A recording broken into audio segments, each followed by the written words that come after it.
Hello दोस्तों, नमस्कार। मैं सुशील कुमार। जैसे कि मैंने अपनी पिछली वीडियो में एक घोषणा की थी कि यूपी पुलिस और ग्रुप डी के लिए मैं आपके लिए लेकर आ रहा हूं एक जीएस का भंडारा, जिसमें आपको निःशुल्क जीएस के रूप में लंगर खाने को मिलेगा दोस्तों। तो दोस्तों, इस जीएस भंडारे में मैं ग्रुप डी और यूपी पुलिस के लिए आपके लिए स्पेशल जीएस लेकर आ रहा हूं।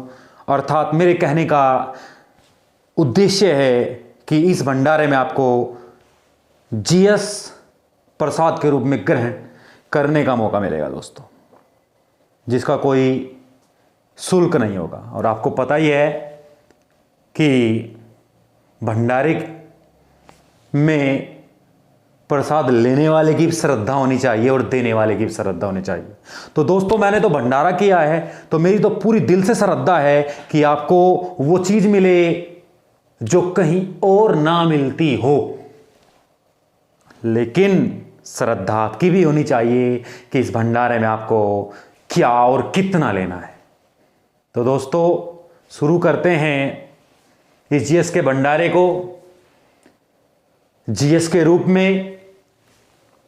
और मेरे इस जीएस का भंडारा शुरू होगा भूगोल सब्जेक्ट के साथ। और भूगोल में मैं आपको बता देना चाहता हूं कि मैं पहले भी कई वीडियो डाल चुका हूं, जिसमें से मेरे कुछ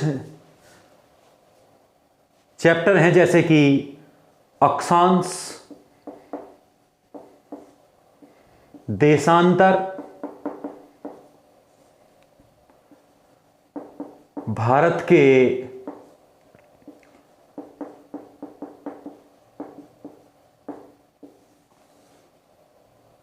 या भारत की भौगोलिक स्थिति,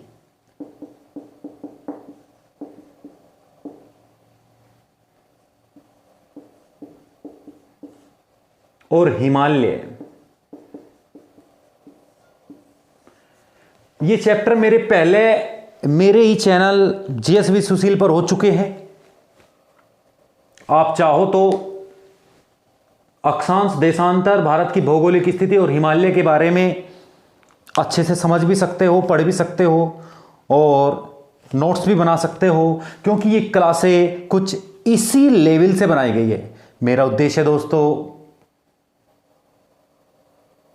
कुछ इस तरह से आपकी तैयारी कराना है कि आप घर बैठे किसी पॉइंट को समझ भी सको और उसका चित्र बना करके अपना नोट्स भी बना सको। यही मेरा मकसद होता है। जब तक अगले की समझ में ना आए तो तब तक मुझे बताने में मज़ा नहीं आता, चाहे वो ऑनलाइन हो या ऑफलाइन हो। तो दोस्तों, अक्षांश देशांतर के बारे में अगर आपने आज तक नहीं पढ़ा है तो अच्छी तरह समझ में नहीं आया है, समझ में आया है लेकिन आप उसे याद नहीं रख पा रहे हो, तो दोस्तों मेरी ये क्लासें आप पढ़ लीजिए। मेरा वादा है आपसे, आप समझोगे भी और याद भी रखोगे, क्योंकि तरीका ही कुछ अनोखा था। ठीक है, भारत का भौगोलिक स्थिति मेरी क्लास है, आप जाइए, पढ़िए, बहुत अच्छी तरह से अपने नोट्स बनाइए और मेरा वादा है कि आप नहीं भूलोगे। ऐसे ही मेरा एक क्लास है हिमालय को लेकर के, जिसमें मैंने हिमालय का एक पार्ट ट्रांस हिमालय पढ़ाया है। हिमालय का पार्ट 2 जिसमें मैं महान हिमालय, मध्य हिमालय, शिवालिक हिमालय की बातें करूंगा, अरावली की बातें करूंगा, विंध्याचल व सतपुड़ा पर्वत की बातें करूंगा, पश्चिमी घाट पर्वतों की बात करूंगा, या फिर अराकान योमा पर्वत की बात करूंगा। वो मेरा अलग पार्ट आएगा। लेकिन आज का जो मेरा चैप्टर है वो चैप्टर दोस्तों एक अलग चैप्टर है, एक ऐसा चैप्टर है जिसे लोग समझते कम और रटते ज्यादा हैं। उस चैप्टर का नाम है दोस्तों भारत की नदियां। भारत की नदियां। भारत की नदी से एक क्वेश्चन तो कहीं नहीं गया, चाहे आप किसी भी एग्जाम में चले जाओ। और स्पेशल मैंने कहा, जब ये भंडारा ग्रुप डी और यूपी पुलिस का है तो भारत की नदियों से जरूर एक क्वेश्चन आएगा, क्योंकि बिना जल के कोई भी भंडारा हो ही नहीं सकता, कोई भी आयोजन हो नहीं सकता। और नदी तो दोस्तों भारत की जान है, चाहे आप सिंधु जल समझौता ले लो, कावेरी जल समझौता ले लो जो हमेशा विवादों में होता है, माँ गंगे प्रोजेक्ट ले लो जिसमें नरेंद्र मोदी प्रधानमंत्री ने भी कई बार इस शब्द को अपने मुंह से निकाला है। तो दोस्तों, नदियाँ हर चीज़ में हैं और नदी को लेकर के क्वेश्चन तो ज़रूर बनता है। और अगर आप कोशिश करोगे कि अब भी वही पहले वाला ढर्रा अपनाने की कि आप रट करके नदी का चैप्टर कराओगे, तो दोस्तों कभी नहीं हो सकती। तो आइए मेरे साथ इस भंडारे में और स्टार्ट करते हैं अपना नया चैप्टर जिसका नाम है भारत की नदियाँ। बहुत ही अच्छी तरीके से पढ़ेंगे, लेकिन नदियाँ पढ़ने से पहले हमें कुछ चीज़ों को जान लेना बहुत ज़रूरी होता है, क्योंकि खाली नदी का नाम और उद्गम स्थल पढ़ने से नदी कंप्लीट नहीं होती, क्योंकि अब थोड़ा पैटर्न बदल चुका है। जैसे कुछ शब्द हैं दोस्तों, अफवाह, अफवाह तंत्र,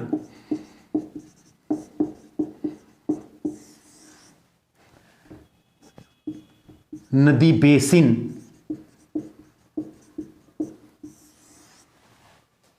डेल्टा, एस्चुरी,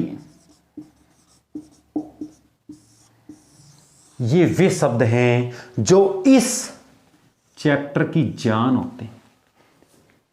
अगर आप अफवाह को लेकर के जानना चाहोगे अफवाह क्या होता है, आपको पता नहीं और एग्जामिनर ने वहां नदी ना लिख करके अफवाह लिख दिया, तो आप ये भी एक समस्या हो जाएगी कि जिस चीज को जानना चाहिए था वो जाना नहीं, और जिसे नहीं जानना चाहिए था उसे रटकर हम पेपर देने के लिए आ गए। उसी क्रम में दोस्तों अफवाह तंत्र है, उसी क्रम में नदी बेसिन है, उसी क्रम में डेल्टा है, उसी क्रम में एस्चुरी है। डेल्टा को लेकर तो क्वेश्चन आपके सामने आया भी होगा कि कौन सी नदी डेल्टा बनाती है और कौन सी नदी डेल्टा का निर्माण नहीं करती, अर्थात एस्चुरी बनाती।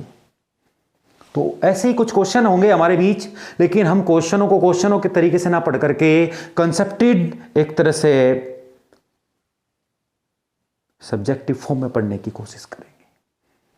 मेरा वादा है दोस्तों कि ये सब चीज़ें बहुत अच्छी तरह से आसानी से आपके याद होगी। तो मैं सबसे पहले ये जो शब्दावली हैं इन्हें आपको समझाने की कोशिश करता हूँ कि अफवाह क्या होता है। अफवाह क्या होता है, देखिए दोस्तों, निश्चित वाहिकाओं के द्वारा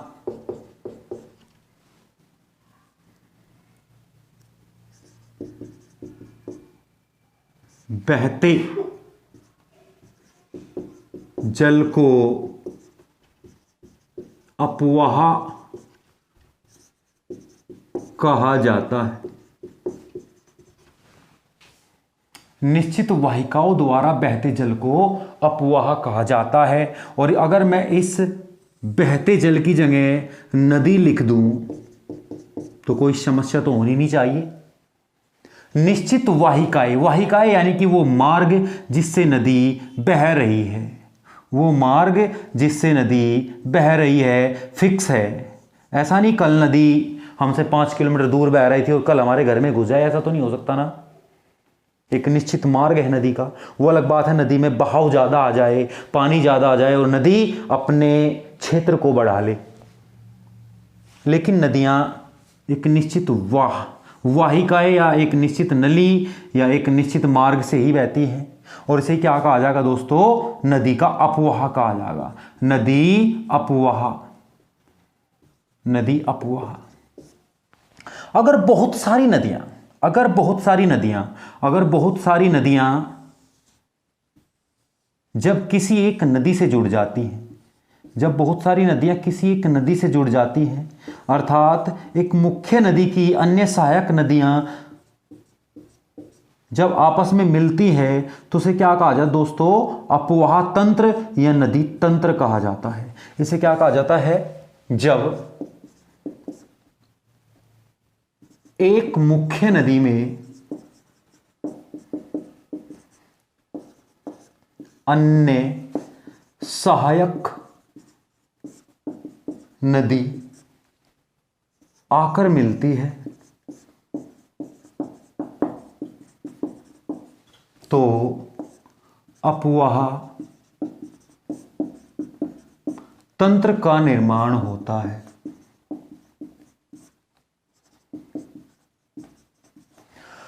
कहने का मतलब है जब मैं अपवाह पढ़ूंगा तो सिर्फ एक नदी को पढ़ूंगा, लेकिन जब मैं अपवाह तंत्र पढ़ूंगा तो वो एक नदी और नदी के साथ साथ उसमें आकर मिलने वाली अन्य नदियों को भी पढ़ूंगा। ठीक है। अपवाह क्या होता है? केवल एक नदी का बहाव क्षेत्र अपवाह कहलाता है। जब एक नदी और उसके साथ आने वाली अन्य नदियों को जोड़कर देखा जाए तो वो क्या कहलाएगा दोस्तों? अपवाह तंत्र कहलाएगा। उसी क्रम में अगला पॉइंट है मेरा नदी बेसिन या अपवाह बेसिन। बेसिन क्या होता है?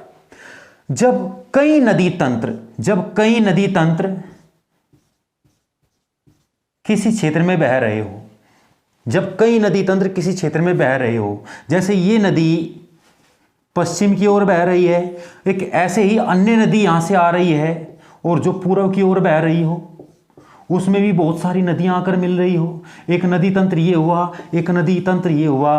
तो दोस्तों जब दो या दो से अधिक नदी तंत्र कहीं मिलते हैं या कहीं मौजूद होते हैं तो उस क्षेत्र को क्या कहा जाता है दोस्तों? नदी बेसिन क्षेत्र कहा जाता है। नदी बेसिन क्षेत्र या नदी बेसिन कहा जाएगा। डेल्टा क्या होता है? बात करते हैं डेल्टा की। डेल्टा क्या होता है? डेल्टा को समझने के लिए थोड़ा सा एक बार भारत का मैप बना लेता हूं और तब समझाता हूं आपको डेल्टा क्या होता है। अगर आपने अपवाह के बारे में लिख लिया है तो आप लिख लीजिए, स्क्रीनशॉट ले लीजिए। अपवाह तंत्र के बारे में आप स्क्रीनशॉट ले लीजिए, इस चित्र को के बारे में आप स्क्रीनशॉट ले लीजिए। और मैं इसको साफ कर रहा हूं दोस्तों, जिसमें मैं आपको डेल्टा और एस्चुरी के बारे में बताता हूं। बहुत ही इंपॉर्टेंट चीज है एस्चुरी और डेल्टा क्या होता है। अगर इस एग्जाम में या इस क्लास में हम एस्चुरी और डेल्टा के बारे में नहीं जानते तो शायद हमने नदी पढ़कर गलती की है, क्योंकि नदियों के नाम और उनका उद्गम स्थल जानने से खाली नदी चैप्टर कंप्लीट नहीं होता। आप जानते हो कि भारत है और भारत में दोस्तों अनेकों नदियां हैं। अनेकों का मतलब है असंख्य नदियां हैं, अर्थात हम इस भारत की सभी नदियों को नहीं पढ़ सकते। और हम क्या करते हैं दोस्तों? रटने की आदत डाल देते हैं जो बहुत बुरी है। हमें सिर्फ इंपॉर्टेंट नदियां पढ़नी है, अर्थात मुख्य नदियां पढ़नी है। मुख्य नदियां, उसे पढ़ने का जो तरीका है वही मैं आज आपके सामने लेकर आया हूं कि नदियां पढ़ोगे कैसे, आपको नदियां पढ़नी कैसे हैं, कौन कौन सी नदियां पढ़नी है, और एग्जामिनर ने भी कौन कौन सी नदियों के बारे में जानने की कोशिश आपसे की है और भविष्य में कौन कौन सी की कोशिश करेगा और किस किस प्रकार से करेगा। लेकिन मैं सबसे पहले आपको बताता हूं डेल्टा क्या होता है। डेल्टा क्या होता है? डेल्टा क्या होता है दोस्तों? ये भारत है और भारत के तीन साइड क्या है? जल है। इधर बंगाल की खाड़ी,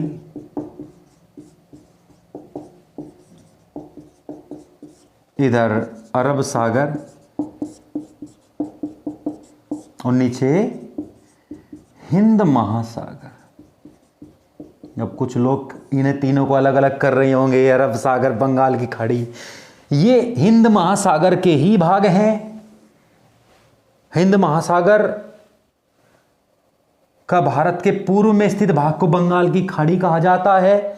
हिंद महासागर के भारत के पश्चिम में स्थित भाग को अरब सागर कहा जाता है। वैसे पूरा का पूरा क्या है दोस्तों? हिंद महासागर ही है। अरब सागर भी हिंद महासागर का ही भाग है, बंगाल की खाड़ी भी हिंद महासागर का भाग है। लेकिन मैं कहना चाह रहा हूं भारत के तीन साइड क्या है? जल भरा हुआ है। यानी कि भारत के इतने हिस्से के, अगर मैं इसे पूर्वी भारत कहूं, इधर पश्चिमी भारत कहूं, इधर उत्तरी भारत कहूं, तो ये वाला कौन सा हो जाएगा? दक्षिणी भारत हो जाएगा। अर्थात दक्षिणी भारत कैसा हिस्सा है? जो तीन साइड से जल से घिरा हुआ है। और एक इसी के साथ ही एक बात और है कि ये जो दक्षिणी भारत का हिस्सा है ये सब भारत में सबसे पुराना हिस्सा है, सबसे प्राचीन हिस्सा है। अर्थात शेष भारत का निर्माण बाद में हुआ। भारत का जो ये दक्षिणी हिस्सा है ना, ये ही सबसे पुराना हिस्सा है। यही गोंडवाना लैंड का भाग है। गोंडवाना लैंड, अंगारा लैंड के बारे में मैं अपनी पहली वीडियो में बता चुका हूं। तो दोस्तों ये सबसे पुराना है और इस हिस्से की एक खासियत और है, इस हिस्से का ये वाला भाग है ना, ये वाला भाग ऊपर की ओर उठा हुआ, अर्थात यहां ऊंचे ऊंचे पर्वत है और ये भाग बहुत नीचा है, अर्थात यहां पर्वत बहुत कम हाइट के, बहुत छोटे पर्वत है।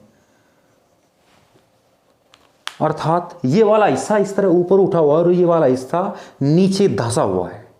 इस भारत का पश्चिमी हिस्सा ऊपर की ओर उठा हुआ है और दक्षिणी हिस्सा, मतलब पूर्वी हिस्सा नीचे की ओर धंसा हुआ है, बिल्कुल इस तरह। ये वाला हिस्सा नीचे धंसा हुआ है और ये वाला हिस्सा ऊपर उठा हुआ है।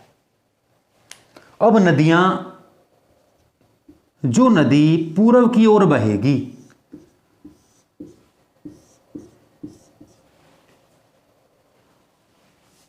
मैक्सिमम नदियां अगर आप देखोगे इस दक्षिणी भारत में, मैक्सिमम नदियां बंगाल की खाड़ी में जाकर ही गिरती है। भारत की भी मैक्सिमम नदियां बंगाली खाड़ी में जाकर गिरती है, क्योंकि वाला हिस्सा नीचे है, धंसा हुआ है। तो चाहे नदी यहां से निकल कर आई हो, चाहे नदी यहां से निकल कर आई हो, चाहे नदी यहां से निकल कर आई हो, चाहे नदी यहां से निकल कर आई हो, चाहे नदी यहां से निकल कर आई हो, मैक्सिमम नदियां इधर बंगाल की खाड़ी में ही गिरती है। उसका कारण क्या है? क्योंकि ये हिस्सा धंसा हुआ है, अर्थात ये हिस्सा नीचा है और जब कोई नदी यहां से निकलेगी तो सामान्यतः वो नदी इधर की ओर ही बहेगी। लेकिन कुछ नदियां हैं जो यहां से निकलकर इस ऊंचे हिस्से की तरफ भी गई और इधर जाकर जल को गिराया।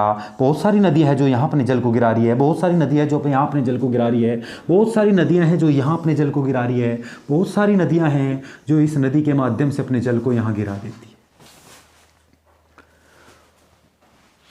है। जो नदी बंगाल की खाड़ी में अपने जल को गिराएगी वो नदी पहले, हर नदी के पानी में, हर नदी के जल में छोटे छोटे कंकड़, पत्थर, मिट्टी, धूल के कण बहाकर आते रहते हैं। और जब वे बहाकर आते हैं तो जब जल एक साथ है, जब जल भारी मात्रा में है तो बड़े से बड़े पत्थर को भी बहाकर ले आता है। लेकिन अगर एक समस्या यहां पे बनती है, अगर किसी कारण से ये जल थोड़ा हो जाए या ये जल फैल जाए, होता यही है, जब नदी यहां पर आती है तो नदी अपने जल को फैला देती है, और जब जल फैल जाएगा तो ये छोटे छोटे कंकड़ पत्थर यहां पर रुकना शुरू कर देंगे। क्या कर देंगे? यहां पर रुकना शुरू कर देंगे, क्योंकि एकता में शक्ति होती है। जब तक कोई चीज एक साथ है तो भारी से भारी विपदा को भी आसानी से समाप्त कर सकती है। लेकिन जब उनके बीच एकता की जगह बिखराव आ जाएगा तो इन्हें कोई भी पकड़कर हिला देगा। लेकिन इससे सब डरते हैं। यही कारण यहां था, जब नदी एक साथ अपने जल को बहाकर ला रही थी तो बड़े बड़े पत्थर भी इस नदी के जल में तैरते हुए आ रहे थे। लेकिन जब ये नदी आकर के अपने जल को यहाँ फैला देती है तो ये पत्थर आकर के यहाँ रुकना शुरू कर देते हैं, और जब ये पत्थर यहाँ रुकते हैं तो इन पर कंकड़, पत्थर, मिट्टी, धूल और भी अन्य चीज़ें आकर रुकने लगती है। तो ये बन जाता है एक द्वीप, और या इसे कह देंगे हम डेल्टा। तो नदियों के मुहाने मतलब जहां नदियां अपने जल को सागरों में गिराती है, नदियों के मुहाने पर क्या बनता है दोस्तों? डेल्टा बनता है। अर्थात जो नदी बंगाल की खाड़ी में गिरेगी, भारत की जो नदी बंगाल की खाड़ी में गिरेगी, वही नदी क्या बनाएगी दोस्तों? डेल्टा बनाएगी। डेल्टा क्या है? नदियों के द्वारा लाए गए कंकड़, पत्थर, मिट्टी, धूल के जमने से बनी एक आकृति है जो डेल्टा कहलाती है। और इन डेल्टा पे दोस्तों वन भी उगते हैं, जैसे आपने सुना होगा सुंदरवन डेल्टा विश्व का सबसे बड़ा डेल्टा है, और सुंदरी नामक पेड़ वहां सबसे ज्यादा होते हैं। तो डेल्टा दोस्तों, आप समझ पा रहे होंगे डेल्टा क्या होता है और डेल्टा कौन सी नदी बनाएगी। जाहिर सी बात है, मोटी सी बात है, जब हम नदियों के बारे में जान लेंगे, वो पता होगा ये नदी बंगाल की खाड़ी में गिरती है तो नदी जाहिर सी बात है डेल्टा बनाएगी। लेकिन कुछ नदियां हैं जो इसके विपरीत दिशा में जा रही है, अर्थात पश्चिमी घाट की ओर से गिर रही है। वे नदियाँ दोस्तों जब ऊपर से नीचे गिरेगी तो अपने जल को फैलाने की जगह और मिला लेगी, और ये नदियाँ बड़े बड़े पत्थर या कंकड़ पत्थर को भी नीचे सागर में ही ले जाएगी और पहाड़ को काट करके या फिर एक निश्चित आकृति में या एक निश्चित स्थान से अपने जल को गिराती है, जिसे दोस्तों एस्चुरी कहा जाता है। एस्चुरी कहा जाता है, एस्चुरी। तो आप समझ पा रहे होंगे डेल्टा कौन कौन सी नदियां बनाती है। जो नदी बंगाल की खाड़ी में गिरती है, पूर्वी तट से अपने जल को बंगाल की खाड़ी में गिरा देती हैं वे नदियां, या पूर्व की ओर बहने वाली सभी नदियां डेल्टा बनाती है, जबकि पश्चिम की ओर बहने वाली नदियां एस्चुरी बनाती है। डेल्टा का निर्माण कौन सी नदी करेगी? डेल्टा का पूर्व की ओर या बंगाल की खाड़ी में गिरने वाली सभी नदियां, सभी नदियां डेल्टा का निर्माण करती हैं।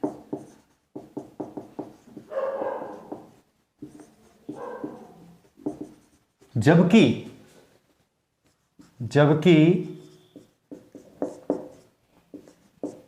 पश्चिमी तट से अरब सागर में अपने जल को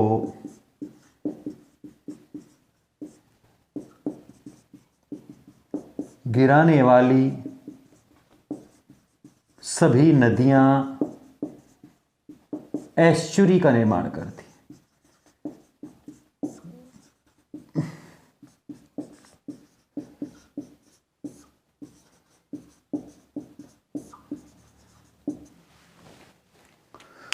तो डेल्टा, एस्चुरी, अपवाह तंत्र या नदी बेसिन के बारे में हमने जान लिया। अब बात करते हैं कि भारत में नदियां कौन कौन सी पाई जाती है और किस किस प्रकार की नदियां भारत में मिलती हैं। तो बात करेंगे दोस्तों भारत की नदियों के बारे में। तो इसे एक बार साफ करता हूं और आते हैं नए सिरे से भारत की नदियों को लेकर के। पढ़ने का मजा जब ही है जब हमारी कोई चीज़ क्लियर हो जाए। दोस्तों मेरा तरीका यही है जो कभी बदल नहीं सकता, क्योंकि जब तक मुझे पढ़ाने में मज़ा नहीं आता ना, तब तक मैं पढ़ाता नहीं हूँ। और जब मैं पढ़ाता हूँ, चाहे वो क्लास घंटे की हो, 1 घंटे की हो, 2 घंटे की हो या फिर 10 घंटे की हो, उस क्लास में हर टॉपिक क्लियर होना चाहिए। हर टॉपिक क्लियर होना चाहिए। अब बात करूंगा भारत की नदियों की। बिल्कुल इसी तरह से मैं भारत का मैप बनाता हूं।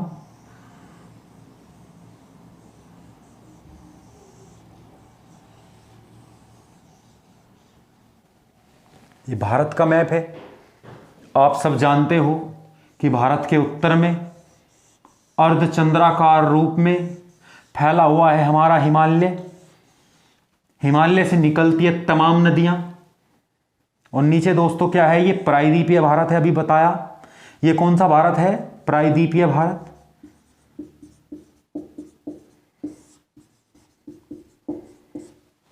ऊपर हिमालय, नीचे प्रायद्वीपीय भारत। बीच में है दोस्तों नदियों द्वारा बनाया गया मैदान।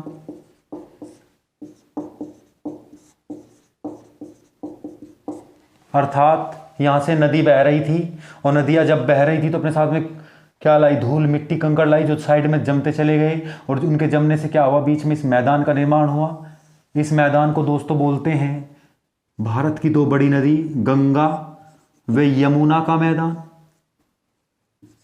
ये नदियों का मैदान है, यदि गंगा यमुना का मैदान है। गंगा यमुना कहां से निकल कर आई दोस्तों? हिमालय से निकल कर आई है। नीचे क्या है? प्रायद्वीपीय भारत है। प्रायद्वीपीय भारत का पश्चिमी तट क्या है दोस्तों? ऊंचा है पूर्वी तट की अपेक्षा। अर्थात मैक्सिमम नदियां पश्चिम से निकलकर पूर्व की ओर बह रही है। इधर क्या है? बंगाल की खाड़ी है।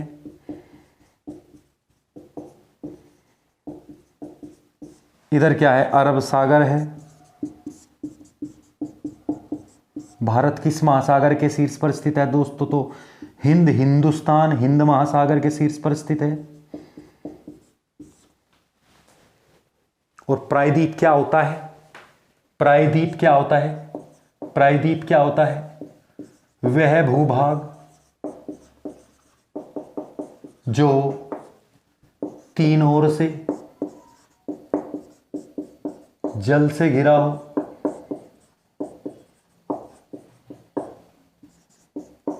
प्रायद्वीप कहलाता है। तो ये वाला हिस्सा ऐसा है, तीनों साइड से जल से गिर रहा दोस्तों, इधर से भी, इधर से भी, इधर से भी, तीनों साइड जल है। तो ये क्या है? प्रायद्वीप है। किसका प्रायद्वीप है? भारत का प्रायद्वीप है।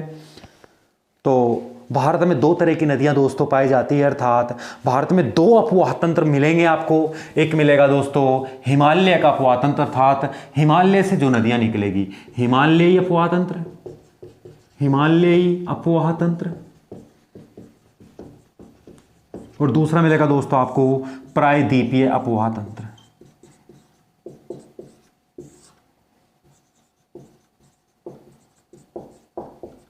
भारत में कितने प्रकार के अपवाह तंत्र मिलेंगे आपको? दो प्रकार के अपवाह तंत्र मिलेंगे। और अपवाह तंत्र यानी कि जो हिमालय से निकलने वाली नदियों से बना हुआ तंत्र होगा, और दूसरा अपवाह तंत्र दोस्तों जो प्रायद्वीपीय भारत से निकलने वाली नदियों से बना हुआ तंत्र होगा। तो बिल्कुल हिमालय अपवाह तंत्र और प्रायद्वीपीय अपवाह तंत्र को बहुत ही अच्छी तरीके से पढ़ेंगे, एक एक नदियां पढ़ेंगे, कोई भी नदी छूटनी नहीं चाहिए, इस तरह से हमें पढ़ना है दोस्तों। तो सबसे पहले हम बात करेंगे हिमालय अपवाह तंत्र की। हिमालय अपवाह तंत्र में कौन कौन से अपवाह तंत्र शामिल होंगे दोस्तों? कौन कौन से अपवाह शामिल होंगे? बात करूं भारत की तो भारत का चित्र बना लेता हूं एक बार फिर से।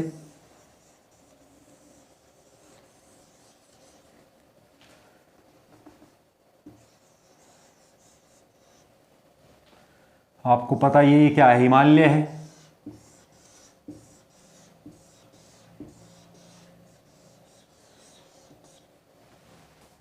हिमालय से कौन कौन सी नदियां, कौन कौन से अपवाह तंत्र हो गए दोस्तों? एक बड़ी नदी यहां से निकल कर आती है, सिंधु नदी। और सिंधु नदी में अनेकों नदी यहां पर आकर मिलती है, झेलम, चिनाब, रावी, व्यास, सतलज। और सिंधु नदी अरब सागर में अपने जल को गिरा देती है ले जा करके। तो एक तंत्र होगा दोस्तों सिंधु नदी तंत्र, सिंधु नदी तंत्र। ऐसी दोस्तों एक यहां पर नदी निकलेगी ब्रह्मपुत्र, तिब्बत, चाइना, भारत, बांग्लादेश है तो ये बंगाली खाड़ी अपने जल को गिराएगी। और इसमें भी तमाम नदियां मिलती हैं दोस्तों आकर के। तो दूसरा तंत्र हो जाएगा दोस्तों यहां ब्रह्मपुत्र अपवाह तंत्र। अपवाह यानी कि नदी, ब्रह्मपुत्र अपवाह तंत्र या ब्रह्मपुत्र नदी तंत्र हो जाएगा। और एक नदी और है दोस्तों हिमालय से निकल कर उत्तराखंड से, नाम है गंगा।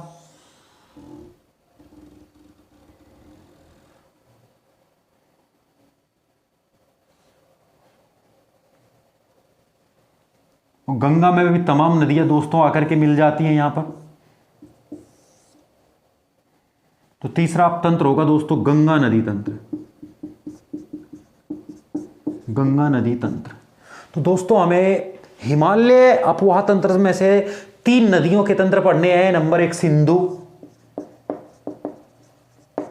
दूसरा पढ़ना है दोस्तों गंगा, तीसरा पढ़ना है ब्रह्मपुत्र। अर्थात गंगा व उसकी सहायक नदियां, जब अपवाह तंत्र की बात हुई तो इसकी सभी सहायक नदियां भी हो जाएगी। ऐसे गंगा और उसकी सभी सहायक नदियां, उनका उद्गम स्थल, लंबाई। ऐसे ब्रह्मपुत्र और उसका अपवाह तंत्र हमें पढ़ना है। तो यही हमारा तरीका होगा दोस्तों, हमें एक भी नदी नहीं छोड़ेंगे इसमें, चाहे सिंधु की, चाहे जो भी सहायक नदी हो, चाहे वो शाख हो, झेलम हो, आपकी चिनाब हो, रावी हो, व्यास हो, सतलज हो, कोई भी नदी हो दोस्तों। उसी तरह से हम गंगा देखेंगे, चाहे वो गंगा की कोई सी भी सहायक नदी हो दोस्तों, चाहे वो गोमती हो, घाघरा हो, गंडक हो, बाण गंगा हो, सोन गंगा हो, कोसी हो, कोई भी तमाम नदियां हैं, सभी हम यहाँ पे कवर करते चलेंगे। उसी की तरह से अगली नदी है दोस्तों ब्रह्मपुत्र। ब्रह्मपुत्र में चाहे आपकी लोहित हो, मेकांग हो, तीस्ता हो, कोई सी भी नदी हो दोस्तों, सब हमें यहाँ बराक वगैरह सब कुछ पढ़ते हुए चलना है।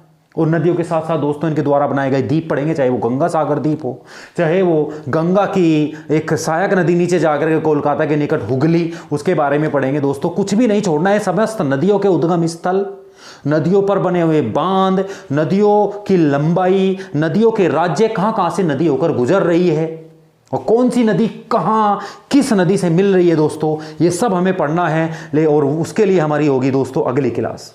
तो आप बने रहिए हमारे साथ में, जुड़े रहिए हमारे जीएस भंडारा से, जहां आपको एक से एक रोचक बातें और अलग अलग तरह के नदियों के स्वाद, हिमालय के स्वाद, यानी कि जीएस का अलग अलग स्वाद आपको यहां मिलेगा, और वो भी दोस्तों एक तरह से MDH मसाले के साथ। तो दोस्तों मेरा वादा है, टाइम है अभी तुम्हारे पास में, जब तक चुनाव में दूसरी सरकार या ये सरकार, जो भी कोई भी सरकार आए, उससे मैं मतलब नहीं है दोस्तों, लेकिन हमें एक छोटी सी अपॉर्चुनिटी मिली है चुनाव के बहाने कि हम अपनी तैयारी को एक नया रूप, नया अंजाम दे सके और उस सजाए हुए वर्षों के सपने को साकार कर सके। तो दोस्तों जुड़ रहिए मेरे साथ, मेरे भंडारे में आपको मिलेगी निशुल्क जीएस, वो भी पूरे नोट्स के साथ। जिस बच्चे को भी दोस्तों नोट्स की जरूरत है, कमेंट बॉक्स में आप उसी पॉइंट, उसी नोट्स, या फिर आपको कुछ भी समझ में नहीं आ रहा है, बस कमेंट बॉक्स में वो चीज डाल दीजिए। मैं हर बच्चे की कमेंट पढ़ता हूं और अपनी अगली वीडियो में उसके उस सॉल्यूशन को जरूर बताऊंगा दोस्तों। जिस बच्चे को नोट्स की आवश्यकता है दोस्तों, एक कमेंट बॉक्स में जाए और मुझे नोट्स के बारे में अपना टेलीग्राम या व्हाट्सएप नंबर दे, ताकि मैं उसे उसी नंबर पर नोट्स सेंड कर दूं। ये मेरा वादा है, आपकी प्राइवेसी को सुरक्षित रखा जाएगा।